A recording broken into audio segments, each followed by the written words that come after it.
ताल चैनल की प्रस्तुति सन 2022 और हमारे साथ हैं हमारे पूरी उत्तराखंड की शांत, जी हाँ, हेमंत बिष्ट जी और उसके साथ संकल्प जोशी जी, जो कि निर्मल दर्शन के माध्यम से दमाडोंगा हल्द्वानी में लोगों को ठीक कर रहे हैं और बहुत अच्छा वो कार्य कर रहे हैं। और ताल चैनल के माध्यम से हम पहले भी उनको दिखा चुके हैं। और आज जो समाज की सबसे बड़ी बुराई है नशा, कहीं ना कहीं कई परिवार और नई यूथ को बर्बाद कर रहा है और जिसके पीछे सरकार से लेकर सभी लगे हैं। लेकिन जब तक जो संकल्प जोशी जी कह रहे हैं खुद आत्मा से नहीं किया जाए तब तक आदमी ठीक नहीं हो पाएगा।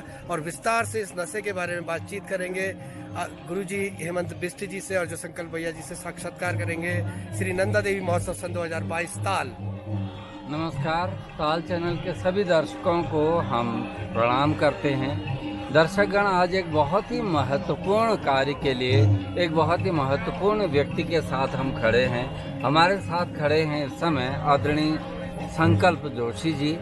आप एक सुसंस्कृत पारिवारिक पृष्ठभूमि से हैं। आपके पिता निर्मल जोशी जी स्वयं एक क्रांतिकारी रहे हैं। आपकी माता श्री पुष्पा जोशी जी एडवोकेट के रूप में जनता जनार्दन के बहुत ही ज्वलंत मुद्दों में वो सेवा कर रही हैं। और पारिवारिक पृष्ठभूमि को अगर हम देखें तो संकल्प ने भी जनता जनार्दन की सेवा के लिए अपने जीवन को जोड़ा है।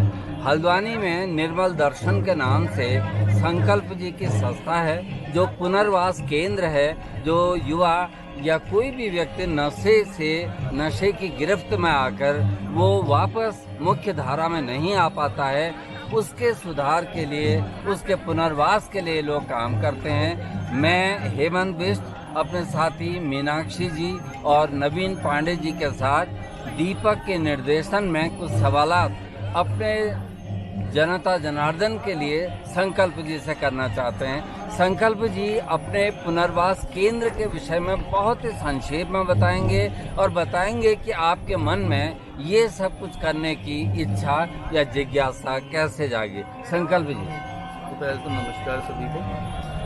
नंदा देवी महोत्सव की आप सभी को हार्दिक शुभकामनाएं। मैं माँ से यही प्रार्थना करूँगा कि हमारे नौजवानों को, नई युवा पीढ़ी को और जितने भी जो है जनता है या लोग हैं नशे से पीड़ित हैं, उनको स्वस्थ जल्द से जल्द करें। मैं सर आपको बताना चाहूँगा, ये जो है हमने रिहैबिलिटेशन खोला, नशा मुक्ति केंद्र खोला, इसका मोटिव ये है कि युवाओं को, लोगों को ये बताना कि ये डिजीज़ है, एक बीमारी है। जैसे और अन्य बीमारियों का इलाज है, वैसे ही इसी बीमारी का भी इलाज संभव है। ये WHO ने माना है इसको एक बीमारी, एक ऑब्सेसिव कंपल्सिव डिसऑर्डर होता है। मैं जो है, मेरा मोटिव ये है कि मैं जो है लोगों को देख रहा हूँ, नए लोगों को देख रहा हूँ, ट्रीटमेंट लेते हैं फिर जाके रिलैप्स होते हैं। मैं देखता था पहले, तो ट्रीटमेंट लेने के बाद फिर रिलैप्स होते हैं, सही नहीं हो पाते, परिवार की स्थिति इतनी नहीं होती जो उनका ज़्यादा इलाज करा पाए, और सही प्रकार से इलाज ना मिलने के कारण वो बार बार रिलैप्स होने लगते हैं, अपने आप को रोक नहीं पाते।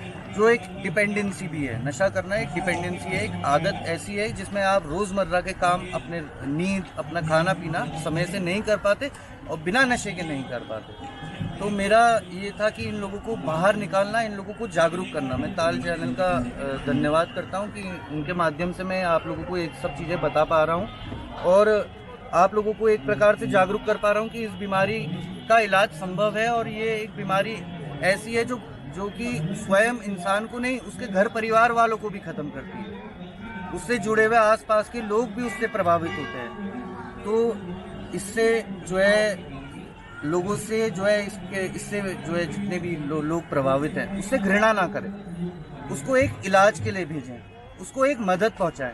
मैं समाज के लोगों को भी यही बोलना चाहूँगा। आसपास अगर लोग नशा कर रहे हैं तो उनको हे दृष्टि से ना देखें, उनको एक सफल प्रयास उनकी तरफ एक इलाज देकर करें, उनको एक सफल इंसान बनाएं। जी संकल्प, आपके पुनर्वास केंद्र के विषय में हमने बहुत सारी जानकारियां ली कि किस तरह से आपकी कार्य पद्धति है, तो इनके विषय में जिज्ञासा है दर्शकों को जानने की। तो मैं मीनाक्षी और नवीन से चाहूँगा कि दर्शकों की ओर से जो परीक्षाएं हैं उनके विषय में आप प्रश्न करें ताकि दर्शकों की जितनी भी जिज्ञासाएं वो शांत हैं। आइए मीनाक्षी। नमस्कार, मैं मीनाक्षी कीर्ति। पहले तो सभी को नंदा देवी महोत्सव की बहुत बहुत बधाई हो, बहुत बहुत शुभकामनाएं। और आज एक दीपक बिष्ट जी हमारे बीच पे संकल्प जोशी जी को लाए हैं ताकि जो आज का एक मेन मुद्दा है नशा, तो वो नशे से कैसे हम लोग निजात पा सकते हैं, मतलब जो उनके खुद के एक्सपीरियंस है संकल्प जोशी जी की। तो मैं संकल्प जोशी जी, अभी हेमंत सर ने इंट्रोडक्शन कराया कि आपके पिताजी के नाम पे रिहैब सेंटर है हल्द्वानी में। तो जब आप इस नशे के बारे में रिहैब सेंटर जब आपने खोला, अगर मैं आपको ऑब्जेक्शन ना हो तो आपसे पूछूं, क्या मतलब आपको अपना कुछ एक्सपीरियंस है इस बारे में, हमारे दर्शकों को बताएंगे? ये एक्सपीरियंस तो ऐसा है कि जो है मैं खुद एक रिकवरिंग एडिक्ट हूँ। मैं भी नैनीताल की गलियों में, हल्द्वानी की गलियों में या दिल्ली हैदराबाद की जगह पर मैं खुद जो है नशे से ग्रसित था इस बीमारी से। और माँ नंदा देवी के आशीर्वाद से आज माँ ने वो शक्ति दी मेरे को कि मैं खुद तो सही हो रहा हूँ और दूसरों को भी इस नशे के चुंगल से बाहर कर पा रहा हूँ, दूसरों को मदद कर पा रहा हूँ। मैंने खुद एक्सपीरियंस किया है ये चीज़ें। एक डिपेंडेंसी, रात को नींद नहीं आ पाना, चिड़चिड़ापन, खाना टाइम से नहीं खा पाना और पढ़ाई में मन ना लगना, ये सब चीज़ें मैंने खुद एक्सपीरियंस किया है। और यही चीज़ आगे अगर हम ले जाएं तो हमारे स्टाफ जितने हैं वो भी रिकवरिंग एडिक्ट ही है मैम। तो वो लोग भी अपने एक्सपीरियंसेस अपने जब शेयरिंग करते हैं डे टू डे लाइफ की या पास्ट की, जब वो नशे में थे, घर वाले कितने प्रभावित थे, रोज़मर्रा की जो है पढ़ाई नहीं कर पा रहे थे या चीज़ें नहीं कर पा रहे थे नशे से, तो यही एक्सपीरियंस दूसरे को, क्योंकि हर एडिक्ट की एक ना एक कहानी होती है और वो मिलती जुलती होती है। क्योंकि मेंटली नशा जो है 5 प्रकार से प्रभावित करता है, मेंटली, फिजिकली, सोशली, स्पिरिचुअली और सोशियोलॉजिकली। समाज में सोशियोलॉजिकली ऐसे कि समाज में आसपास वो जाना बंद कर देता है, आसपास के लोगों से मिलना बंद कर देता है, अपने समाज लोगों की शादी ब्याह पार्टी में जाना बिल्कुल बंद कर देता है। समाज वाले उसको जिम्मेदारी देना बंद कर देते हैं, ये सोच के कि नहीं ये नहीं कर पाएगा, ये तो नशा करता है। स्पिरिचुअली उसकी आध्यात्मिक शक्ति खत्म हो जाती है। सही प्रकार से उसको क्या सही कर रहा हूँ क्या गलत कर रहा हूँ ये नहीं पता होता, उसको सही और गलत में अंतर नहीं कर पाता। मेंटली, दिमाग से, इमोशनली वो बहुत अटैचमेंट, इमोशनली वो बहुत वीक हो जाता है कि वो सही प्रकार से डिसीजन मेकिंग नहीं हो पाती उसकी। और बहुत ज़्यादा फीलिंग्स में लोगों पे शक करना, बिना बात के बेतुकी बातें करना, ये सब होता है। फिजिकली चैलेंजेस, मैम मैं एक और चीज़ बताऊं, फिजिकल चैलेंजेस ऐसी भी है, ये डिपेंडेंसी इतनी खतरनाक है ये बीमारी कि अगर लोगों को पता है कि मेरे को लिवर सिरोसिस है, मेरे को जॉन्डिस है, उस जॉन्डिस में भी लोग दारू पी रहे हैं, उस जॉन्डिस में भी लोग अल्कोहल का यूज़ कर रहे हैं। लोगों को पता है कि हमें शरीर में कोई वीकनेस है, फिर भी वो डिपेंडेंसी उनको जाने नहीं दे रही, जबकि वो निकलना चाहते हैं। जी मैम।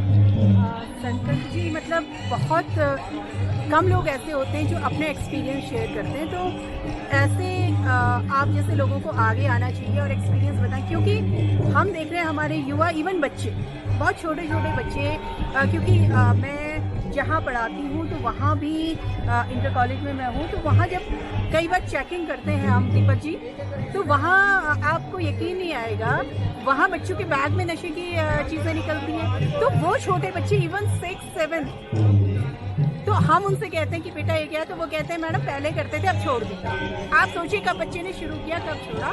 तो आपकी जो एक्सपीरियंसेस है, इस तरह से लोगों को आगे आना चाहिए, क्योंकि नशा एक ऐसी चीज़ है जो आप कह रहे हैं, क्योंकि शुरुआत में आपको अच्छा लगता है बट बाद में आपका यूज्ड हो जाती है, आपकी बॉडी एडिक्ट हो जाती है उसकी। एक और क्वेश्चन आपसे पूछना चाहूँगी, उसके बाद हम नवीन पांडे जी आपसे कुछ और उनकी क्वेरीज पूछूंगी। जो आपने रिहैब सेंटर खोला, रिहैब सेंटर में एक्चुअली में जो एक हम लोगों की थिंकिंग होती है कि रिहैब मीन्स मतलब एक डेंजरस, वहाँ पे लोग कई भाग जाते हैं, क्योंकि ऐसा ट्रीटमेंट वहाँ पे उन लोगों के साथ हुआ। तो जब आपने रिहैब सेंटर खोला और उसके बाद आपके आगे, क्योंकि उन लोगों को आपको ठीक करना है जो बिल्कुल उससे एडिक्ट है, बिल्कुल उससे और निकलना भी चाह रहे हैं, तो क्या चैलेंजेस आपके साथ रहे और कैसे आपने कोशिश की उनको वहाँ से बाहर? मैम रिहैब जैसे हमने खोला तो हम लोग ये सोच के चलते हैं कि हम एक ऐसी पर्सनालिटीज को डील कर रहे हैं, एक ऐसी पर्सनालिटी जहाँ घर परिवार वालों ने घर वालों ने उनको समझाया, उन्होंने नहीं मानी, भाई बहनों ने समझाया, उन्होंने नहीं माना, और समाज के आसपास के लोगों ने उनको बताया, उन पे गुस्सा करने लगे। तो ऐसी पर्सनालिटीज़ को जब हम डील करते हैं तो वहाँ पे उनको थोड़ा सा उनको काउंसलिंग करके, उनकी क्लासेस लेके, उनको एजुकेट करके हम लोगों को मोटिवेट करना पड़ता है। और लाइफ स्किल क्लासेस जैसे म्यूजिक थेरेपीज, उनको खुश रखने के लिए म्यूजिक थेरेपीज, डांस थेरेपीज, ये सब हम करते हैं। मैम चैलेंजेस दूसरा एक ये भी है कि हम पेरेंट्स को, जब पेरेंट्स की काउंसलिंग करते हैं तो बच्चा जैसे 1 साल, 2 साल, 5 साल, 10 साल, 15 साल से नशा कर रहा है और वो चाह रहे हैं 1 महीने 2 महीने में सही हो जाए, तो वो संभव नहीं है। जहाँ पर नशा वो 15 साल से कर रहा है, उस सब्सटेंस अब्यूज को, वो सब्सटेंस यूज नहीं कर रहा है, वो सब्सटेंस अब्यूज कर रहा है, तो उससे उसके शरीर में तो इफेक्ट हो रहा है, उसके ब्रेन में ही उतना इफेक्ट हो रहा है। ब्रेन जितने नॉर्मल केमिकल रिलीज करता है, बॉडी जितनी नॉर्मल केमिकल रिलीज करती है एक आम आदमी के शरीर में, वो चीजें करना बंद कर देता है। उससे निकलने के लिए टाइम प्रोसेस है मैम, ये टाइम टेकिंग प्रोसेस है। और इन लोगों को देखिए, हम लोगों को ये है कि हम कोई बच्चा अगर सही हो, किसी परिवार का कोई बच्चा सही हो, तो वो एक समाज में जाके एक सोशल वर्कर बने, खुद तो सुधर गया, दूसरों को भी सुधारे। उससे ये है, वो खुद तो सुधरा, दूसरे को भी सही ज्ञान, अच्छी चीज बांटेगा। और मैम एक और चीज़, जैसे आप एक टीचर हैं, कल एक टीचर्स डे था, मैंने देखा बहुत गौर से। मैं जितने भी टीचर्स हैं या स्कूल्स में पढ़ाने वालों को एक चीज़ बोलना चाहूँगा। देखिए, आप लोग क्लासेस लेते हैं, सब्जेक्ट्स पढ़ाते हैं। मैं एक चीज़ और बोलूँगा, अगर बच्चों को स्कूल से ही एजुकेट किया जाए नशे के कॉजेज़ और उनके इफ़ेक्ट्स, नशे के इफ़ेक्ट्स क्या क्या है और उनकी कॉजेज़ क्या क्या है, तो बच्चों को ये जानकारी मिलेगी कि नहीं, हमें ये नहीं करना है। कॉजेज़ क्या क्या है, ये मैम एक हेरिडिटरी भी होता है कि जैसे फादर, दादा या परिवार में कोई भी अन्य इंसान नशा कर रहा है तो उनके बच्चे भी उस आदत में पड़ जाते हैं देख देख के, या हेरिडिटरी। दूसरा, बच्चों की एक होती है आदत जैसे दूसरों को देख देख के सीखना, तो वो एक जिज्ञासा होती है इनकी, नहीं करके देखना है। वो करके देखने के चक्कर में उस दलदल में फंस जाते हैं कि नहीं, हमें ट्राई करना है एक बार, और फिर वो ट्राई करने की वजह से उस दलदल में फंस गए जहाँ से नहीं निकल पाते हैं। तो नेगेटिविटी से अट्रैक्ट होते हैं जल्दी बच्चे। तो ये तो इनके कॉजेज हो गए। इफेक्ट्स ये हैं इनका मेंटल, फिजिकल, सोशियोलॉजिकल, साइकोलॉजिकल इनके। तो मैम ये है कि बच्चों को अगर बचपन से एजुकेट किया, स्कूल्स में तो पढ़ाई होती है, मैं जानता हूँ, पर्सनालिटी डेवलपमेंट का, तो ये बहुत ज़रूरी है।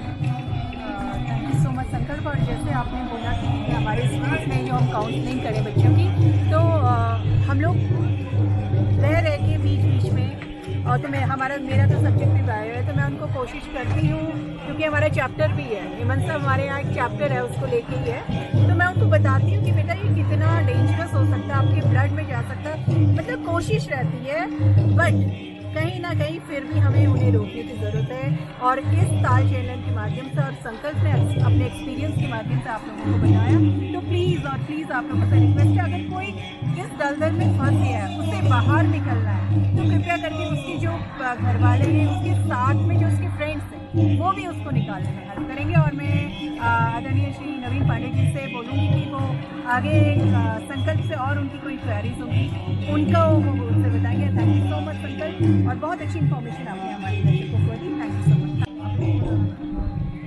नमस्कार, मैं नवीन पांडे आप सभी के साथ ताल चैनल में आप सभी दर्शकगण का स्वागत करता हूं। आज मेरे साथ संकल्प जोशी जी जो हल्द्वानी से आए हैं और नशा मुक्ति के लिए एक निवारण केंद्र इन्होंने खोल रखा है। जैसा कि अभी हमारे दर्शकगण से हेमंत जी भी बातचीत कर रहे थे, और जो मैं संकल्प आपने एक बहुत पुनीत कार्य को चुना है। आज जो समाज की दिशा और दशा को भटकाने के लिए एक बहुत बड़ा ये नशा जो है बड़ा केंद्र बन गया है, और छोटे छोटे बच्चे इसमें बिगड़ रहे हैं, बड़े लोग भी इसमें बिगड़ रहे हैं, और जो युवा पीढ़ी है वो इस रास्ते पर अचानक चल पड़ रही है, और उसके बाद सुधरने के लिए कोई मौका नहीं है। तो संकल्प में आपसे ये जानना चाहूँगा कि जिस तरह से आप कार्य कर रहे हैं, वहाँ पर आपके पास जो है अलग अलग एज ग्रुप के छोटे बच्चे भी आते हैं, युवा पीढ़ी के बच्चे भी आते हैं, और जो उम्र दराज लोग होते हैं वो भी नशे की गिरफ्त आने के बाद आपके सेंटर में पहुँचते हैं। तो कभी कभी ऐसा होता है कि उनके बीच कुछ लड़ाई झगड़ा हो जाता है, मारपीट होने लगती है, तो कैसे उन लोगों को आप नियंत्रित करते हैं, कैसे काबू में लाते हैं, और कैसे कैसे उनसे बातचीत करके उनको ठीक करते हैं, हमारे दर्शकगण को बताइएगा प्लीज़। नमस्कार आपको। आपने बहुत अच्छा सवाल पूछा मेरे से कि अलग अलग एज ग्रुप के लोग आते हैं तो इनको कैसे हैंडल करते हो आप लोग, कैसे समझाते हो कि लड़ाई झगड़ा ना करें। हमारे यहाँ हमारे घर में जो है रिहाब में 3 नियम है। एक तो नशा नहीं, नशे की बात नहीं, जिससे अगर कोई अल्कोहलिक है या कोई ड्रग एडिक्ट है, स्मैक इंजेक्शन ये वो, तो एक दूसरे नशे की बात करेंगे ही नहीं, बिल्कुल कोई भी। दूसरा ये है किसी भी प्रकार का किसी मेंबर को आपस में फिजिकल टच नहीं करेंगे आप। Physical touch in the sense ऐसे भी नहीं छू सकते आप। दूसरा सेक्स नहीं, सेक्स की कोई बात नहीं, क्योंकि मेंबर्स ये होता है कि देखिए अगर हमने इनको वहाँ पर खाली छोड़ दिया या इनको जो है कोई फ्री टाइम दे दिया तो इधर उधर की बातें करते हैं जिसमें हमारी नजरें रहती हैं 24 घंटे। दूसरा इनको मोटिवेट करते हैं हम लोग। सुबह 6 बजे से रात के 10 बजे तक सर हम लोग इनको दिन में रेस्ट मिलता है, उसके बाद हम इनको क्लासेस के थ्रू, काउंसलिंग के थ्रू, योगा मेडिटेशंस के थ्रू इनको बिजी रखते हैं जिससे इनको मौका ही ना मिले। और सर एक और चीज़ मैं बताऊं आपको, हमारा राज्य, आपने जैसे बोला कि नए युवा पीढ़ी इसमें, हमारा राज्य एक 2000 में बना है ये राज्य उत्तराखंड, है ना। 22 साल हुए हैं इस राज्य को। यहाँ पर राज्य जहाँ पर बेरोजगारी, जहाँ पर एक और चीज़ इन लोगों को, नए युवाओं को या नौजवानों को ये सीखने की ज़रूरत है कि नशा भी एक बहुत बड़ी समस्या है हमारे राज्य की। जहाँ पर पहाड़ के लोग रोज शाम को उनको दारू चाहिए, काम वाम कुछ नहीं करना, या नौजवान उनको खालीपन अपना दूर करने के लिए अल्कोहल चाहिए या कोई और सब्सटेंस चाहिए। बेरोजगारी है तो खालीपन है ही। खालीपन में अपने यारों दोस्तों के साथ बैठना, यारों दोस्तों के साथ बैठ के अपने जो है पहले अपनी चीजें शेयर करना, फिर नई चीज अगर देख ली उन्होंने वो चीज ट्राई करने में फंस जाना। बिल्कुल। मेरा एक प्रश्न और आपसे है कि जिस तरह से आप ये इतना पुनीत कार्य कर रहे हैं, तो इसमें जो आपको परेशानी आती है उससे आप किस तरह से टैकल करते हुआ तो बहुत बखूबी आप जानते हैं। उसके बाद आप जो ये पुनीत कार्य को कर रहे हैं उसके लिए लोगों के लिए क्या मैसेज है आपका, इस ताल चैनल के थ्रू आप क्या कहना चाहते हो लोगों से? जी, मैं सभी लोगों से निवेदन करना चाहूँगा, मेरा ये आग्रह है आप सभी से कि समाज को हमें एक नशा मुक्त समाज बनाना है, हमारे राज्य को आगे बढ़ाना है। हम अच्छे डॉक्टर्स, अच्छे इंजीनियर्स, अच्छे साइंटिस्ट प्रोड्यूस कर सकते हैं, ये हमारी क्षमता है। मगर उस क्षमता को अगर हम नशे के चक्कर में खो रहे हैं वो हमारा दुर्भाग्य है। तो मैं युवाओं को ये बोलना चाहूँगा कि नशा ज़रूरी नहीं है, नशा कुछ, नशे के बिना आप आराम से अपनी ज़िंदगी बिता सकते हैं, आराम से खुश रह सकते हैं। मैं सर एक और चीज़ बोलूँगा, जैसे आप पिछला सवाल भी था आपका, हम लोगों को अपने जितने भी पेशेंट्स हैं और लोगों को बाहर घुमाने भी ले जाते हैं हम लोग। आउटडोर एक्टिविटीज़ होती है, बाहर घुमाने ले जाते हैं। अभी कुछ दिन पहले हम लोग गरुड़ ताल ले गए थे 8-10 मेंबर्स को, जो जिनकी अकाउंटेबिलिटी हम लोगों को लगती है कि नहीं ये लोग सही होना चाहते हैं या पॉजिटिव हैं मेंबर्स। तो मैं तो समाज को यही बोलना चाहूँगा, हम लोग भी मोटिवेट कर रहे हैं इस आपके थ्रू, ताल चैनल के थ्रू, लोगों के थ्रू। तो आप लोग भी एक स्टेप लीजिए ना, एक कदम आगे तो बढ़ाइए कि इन लोगों को मदद करें, इस बीमारी से इनको इस बीमारी से इनकी जो है इनको निजात दिलाएं। जी हाँ बिल्कुल। संकल्प, मेरा एक आखिरी प्रश्न आपसे है कि जैसे कि आपका नाम भी संकल्प है, आपने इस तरह का डिटरमाइन आप हुए हो, आपने सोच रखा है कि मुझे इस अभियान से जुड़कर समाज में एक बहुत नेक नियति से काम करना है। तो मुझे लगता है कि माँ नैना देवी की पृष्ठभूमि हमें दिखाई दे रही है, तो माँ नैना देवी आपकी प्रार्थना को जरूर सुनेंगी और आप मकसद में काम होंगे। और जो संकल्प आपने लिया है उसको पूरा करने के लिए क्या ठानी है आपने?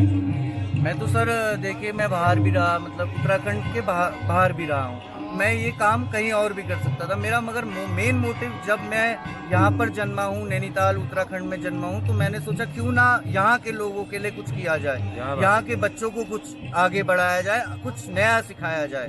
हमारा जो प्रोग्राम है वो नारकोटिक्स एनोनिमस का है। यहाँ पर जितने भी सेंटर्स हैं उनको पता ही नहीं नारकोटिक्स एनोनिमस क्या होता है, थेरेपीज क्या क्या होती हैं, तो उन लोगों को जागरूक करने के लिए, क्योंकि मैं चाहता हूँ हमारा उत्तराखंड राज्य और हमारा देश भी नशा मुक्त रहे, बच्चे जो है नशे से दूर रहे, नशा ना करें।